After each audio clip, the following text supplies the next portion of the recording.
ബീഹാറിൽ ഒഴിഞ്ഞ കസേരയ്ക്ക് മുന്നിൽ പ്രസംഗിച്ച് കോൺഗ്രസ് അധ്യക്ഷൻ മല്ലികാർജ്ജുൻ ഖാർഗെയുടെ മഹാറാലി.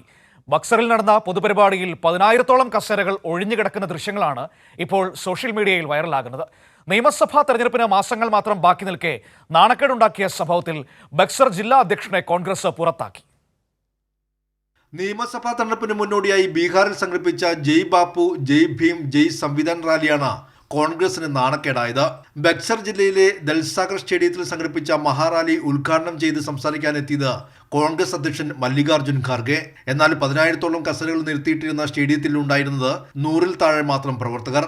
ഒഴിഞ്ഞ കസേരകളുടെ ദൃശ്യങ്ങൾ സഹിതം ദേശീയ മാധ്യമങ്ങളും സോഷ്യൽ മീഡിയയും ആഘോഷമാക്കി മാറ്റി. ഇതോടെ നാണക്കേടിലായ ബീഹാറിലെ കോൺഗ്രസ് നേതൃത്വം പരിപാടിയുടെ ചുമതലയുണ്ടായിരുന്ന ബക്സറിലെ ജില്ലാ അധ്യക്ഷൻ മനോജ് കുമാർ പാണ്ഡ്യയെ പുറത്താക്കിയിരിക്കുകയാണ്. DCC അധ്യക്ഷ സ്ഥാനത്ത് നിന്നും മറ്റെല്ലാ പാർട്ടി ചുമതലയിൽ നിന്നും പാണ്ഡ്യയെ നീക്കിയതായി ബീഹാർ കോൺഗ്രസ് മീഡിയ വക്താവ് രാജേഷ് റാത്തോഡ് അറിയിച്ചു. ചൂടുകൂടിയതും ഞായറാഴ്ചയായതിനാൽ വിവാഹ ആഘോഷങ്ങൾ വന്നതുമാണ് പ്രവർത്തകരുടെ എണ്ണം കുറയാൻ കാരണമെന്നാണ് കോൺഗ്രസിന്റെ വിചിത്രമായ വാദം. മല്ലികാർജ്ജുൻ ഖാർഗെ പ്രസംഗിക്കുമ്പോൾ നാഷണൽ ഹെറാൾഡ് പത്രത്തെക്കുറിച്ച് അറിയുമോ എന്ന ചോദ്യത്തിന് പ്രവർത്തകർ അജ്ഞരായിരുന്നുവെന്നും ദേശീയ മാധ്യമങ്ങൾ റിപ്പോർട്ട് ചെയ്തു.